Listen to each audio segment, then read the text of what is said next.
India TV YouTube channel को subscribe करें और बेल आइकन दबाएं। नमस्कार, मैं हूं अमित पालित। आज कोरोना काल में हर तरफ मायूसी, परेशानी और गम नजर आता है। कोई अपनों के जाने से उदास है तो कोई अपनों के ठीक होने के लिए दुआएं मांग रहा है। दरअसल ये वक्त ही ऐसा है कि जो कोरोना की मार झेल चुके हैं वो तो परेशान हैं ही, लेकिन जो इससे बचे हुए हैं उनका भी बस एक ही सवाल है कि आखिरकार ये महामारी आखिर कब खत्म होगी। इस टफ सिचुएशन में जब हिम्मत जवाब दे दे तब पॉजिटिव और पॉजिटिविटी रखने के लिए स्पिरिचुअलिज्म यानी कि आध्यात्म एक रास्ता होता है जो आपको हिम्मत देता है, और उसी हौसले को बढ़ाने के लिए हमारे साथ जुड़ चुके हैं संत श्री मुरारी बापू, जिन्होंने राम कथा के जरिए लाखों लोगों की जिंदगी को बदला है। और हम यही चाहते हैं कि आज मुरारी बापू हमारे साथ जो जुड़े हैं वो आपको हौसला दे, जिससे हम कह सकें जीतेगा इंडिया और हारेगा कोरोना। बापू, आपका बहुत बहुत स्वागत है। धन्यवाद। बापू, आज का जो वक्त है इतना कष्ट नजर आता है, मायूसी नजर आती है। ऐसे में एक सवाल लोगों के मन में ये आता है कि क्योंकि आप राम कथा सुनाते हैं, अगर श्री राम होते इस वक्त में तो आखिरकार क्या कहते लोगों को? देखो, मैं जिस ग्रंथ को केंद्र में रखकर मेरे विकास और सबके विश्राम के लिए घूम रहा हूँ, उसमें स्पष्ट लिखा है कि जासु नाम भव भेषज हरन घोर त्रयसूल, जिसका नाम संसार भर के बहिर और आंतरिक यानी शारीरिक और मानसिक रोगों की सबसे बड़ी औषधि है, वो परमात्मा का नाम है। जो जिसको मानता हो उसी का नाम स्मरण करे, और साथ साथ आज की जो भौतिक सुविधाएं हैं, जो दवाइयां हैं, जो वैक्सीन लेना है, जो नियम को निभाना, वो साथ साथ बहुत गंभीरता से निभाए, और साथ साथ हरि नाम जिसको वो मानता हो। कबीरा कुआ एक है, पनिहारी अनेक, बर्तन सब न्यारे भये, पानी सब में एक, परम तत्व का सिमरन करे। तो मुझे लगता है इससे आंतरिक ऊर्जा भी बढ़ेगी और दवाइयां तो काम करेगी ही, लेकिन ये अध्यात्म ऊर्जा भी बहुत बड़ा फायदा देगी। लेकिन बापू, जब इतना कष्ट हो, मायूसी हो, तो आखिरकार बहुत दिक्कत होती है कि वक्त हम कैसे निकालें, कैसे कट जाए वक्त। नहीं, मुझे लगता है कि जिसका आरंभ होता है भैया, उसका अंत होता ही है। ये अस्तित्व का नियम है, इसलिए शुरू हुआ है तो कभी न कभी उसका अंत होगा ही। कब होगा, कैसे होगा, वो हमें पता नहीं, लेकिन होगा जरूर। ऐसा मैं हनुमान जी के चरणों में भरोसे के रास्ता एक साधु के नाते कह रहा। अच्छा बापू, जिन्होंने अपनों को खोया है उनके लिए तो और ज्यादा मुसीबत की पहाड़ टूट पड़ी है, वो कैसे गुजारे वक्त? तो वो मैं समझ रहा हूँ, क्योंकि जिसने अपने सगे संबंधी पारिवारिक जनों को गंवाए हैं, उसको हम क्या समझाए, क्या सीख दे, मुश्किल है। वो पीड़ा तो वही जाने। लेकिन आखिर में वही ही सोई जो राम रचि राखा, तो करी तर्क बढ़ावे साख। अंत में तो हमें कोई परम शक्ति की शरण में ही जाना पड़ता है। मैं इन लोगों को मेरी ओर से ढाढ़स देता हूँ, मेरी दिलसोजी प्रेषित करता हूँ। अपने देश में और दुनिया में जहां जहां कोई गए हैं, इनके लिए मैं श्रद्धांजलि भी प्रेषित करता हूँ। और मुझे लगता है कि ये जो काल 1.5 साल से करीब हम जो झेल रहे, नई नई आपत्ति, नई नई विपदा, इससे इंसान को मुझे लगता है कि इतना मजबूत कर देगा ये माहौल कि आदमी फिर खड़ा हो जाएगा, देश फिर खड़ा होगा। जैसा आपने कहा कि जीतेगा इंडिया और हारेगा कोरोना। अच्छा बापू, आप राम कथा सुनाते हैं, लोगों तक संदेश पहुंचाते हैं। भगवान श्री राम के जीवन में भी बहुत मुसीबत आए, उन्होंने भी अपने को खोया था, अपनों को भी खोया। तो उसके बाद उनकी जिंदगी से अगर आप कुछ हमें बता सके जिससे लोगों को हौसला मिले कि अपनों को खो लेकिन फिर भी जिंदगी तो आगे बढ़ानी है, आगे जाना ही है। देखो, रामचरितमानस में एक चौपाई है, भगवान राम अयोध्या से निकले फिर आगे ही बढ़ते रहे।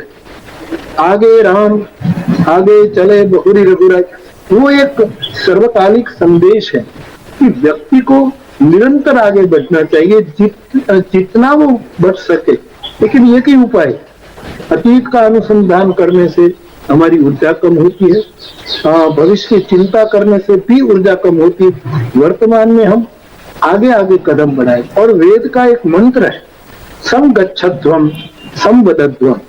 हमारी भगवती श्रुति कहती है कि हम संग संग चले, संग संग गाए और सबके सुख दुख में हम शरीक हुए और ऐसी हमारी कूच हो, ऐसा एक हमारी यात्रा हो कि जो आखिरकार बुरी को समाप्त करके दिव्यता को स्थापित करे।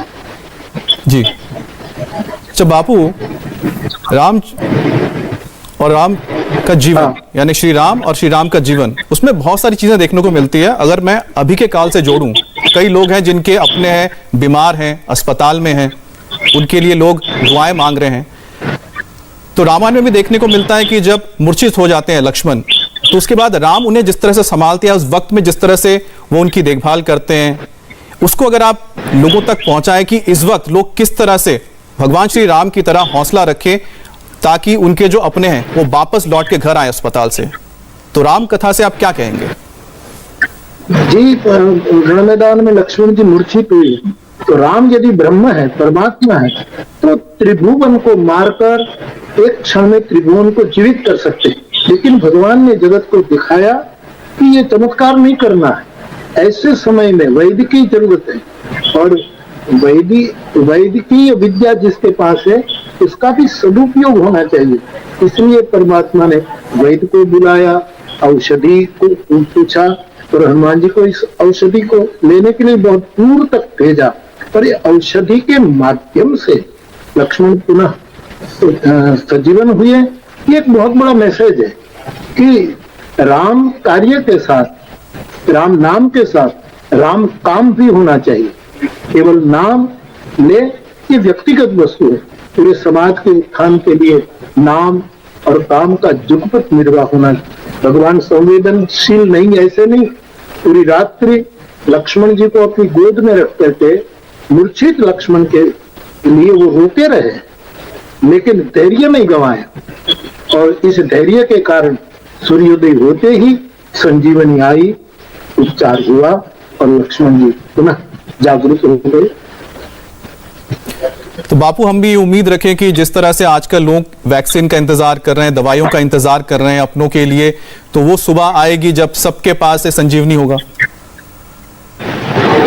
हाँ बिल्कुल बिल्कुल, मैं प्रमाण नहीं दे सकता क्योंकि श्रद्धा के लिए, गुणातीत श्रद्धा के लिए कोई प्रमाण नहीं मिलता, लेकिन मैं पूरी श्रद्धा के साथ कह रहा कि बहुत, अभी तो जो हो रहा है इसके लिए कोई शब्द नहीं, लेकिन फिर सूर्योदय होगा, फिर उजाला होगा, हमारा देश और पूरी दुनिया फिर एक चैन अनुभव करेगा, ऐसा मुझे पूरा भरोसा है।